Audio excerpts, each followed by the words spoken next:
Hello students, this is Zameer Ahmed from the Hind Guru academy and आज का topic है how to score 180 in the physics in upcoming NEET examination. तो बात कर रहे हैं हम परफेक्ट स्कोर की, because 180 is a total score और 180 स्कोर करने के लिए what are the requirements. So let us discuss all the things. अगर हम स्कोर की बात करें तो स्कोर दो चीज़ों पर बेस्ड होता है। पहली पार्ट है आपका प्रिपरेशन और दूसरा पार्ट होता है performance. Preparation before the examination जो पॉइंट्स हमें ध्यान में रखने हैं, एंड ड्यूरिंग द एग्जामिनेशन जो पॉइंट्स हमें ध्यान में रखने होते हैं वो आपके परफॉर्मेंस वाली साइड में आएंगे। So let us see all these things one by one. In every paper 10 to 15 questions are just straight liner और the theory based, means no numerical calculation is required. और to do such type of questions हमें NCERT के beyond भी जाना पड़ेगा, क्योंकि अगर हम डिस्कस करेंगे तो topic, chapter, topic and sub topic and the cases, so many things are there, और वो सारी की सारी जो कवरेज है वो आपको एनसीईआरटी से नहीं हो पाएगी। तो उसके लिए कुछ अच्छी टेक्स्ट बुक को भी हमें फॉलो करना होगा to do this type of questions. Now the next one is practice every possible model of a particular chapter.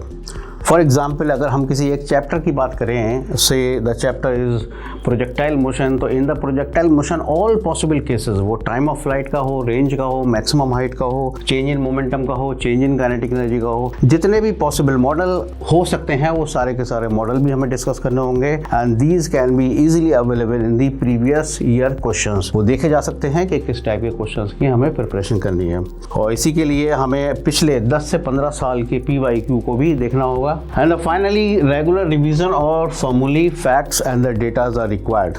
बहुत सारे क्वेश्चंस ऐसे देखे जाते हैं NCERT के जिनको हम रेगुलर रिवीजन के बेस पे, फॉर्मूले के बेस पे, फैक्ट्स के बेस पे और डेटा के बेस पे कर सकते हैं। ये आपकी ये सारी चीज़ें जो होती है प्रिपरेशन की होती है। Now come to the examination side. In the examination side this is the common problem among the student कि उनसे टाइम मैनेजमेंट नहीं होता है, स्पीड की प्रॉब्लम रहती है, वो सिली मिस्टेक्स कर देते हैं, वो उनको कुछ टिप्स एंड ट्रिक्स चाहिए फॉर द स्पीड इन्हेंसमेंट। और लास्ट में ये है कि OMR में भी गलतियां हो जाती हैं फिलिंग के टाइम पे। तो हमें इस चीज़ का ध्यान रखना है कि टाइम मैनेजमेंट के जो आपका जो भी पैटर्न है पेपर को फॉलो करने का, सपोज अगर आप जूलॉजी पहले अटेम्प्ट करते हैं या आप केमिस्ट्री पहले अटेम्प्ट करते हैं तो उसको मत बदलिए, उसको ऐसे ही रखिए जैसे आप लोग फॉलो करते हैं। हाँ, ये किया जा सकता है कि आप रेगुलर वॉच करिए कि हम कितना टाइम स्पेंड कर रहे हैं। Suppose if you are doing some biology में अगर आप 50 मिनट्स लेते हैं तो try to complete all the biology in the 50 minutes only. Silly mistakes को अवॉइड करने का तरीका ये होता है कि हम अपने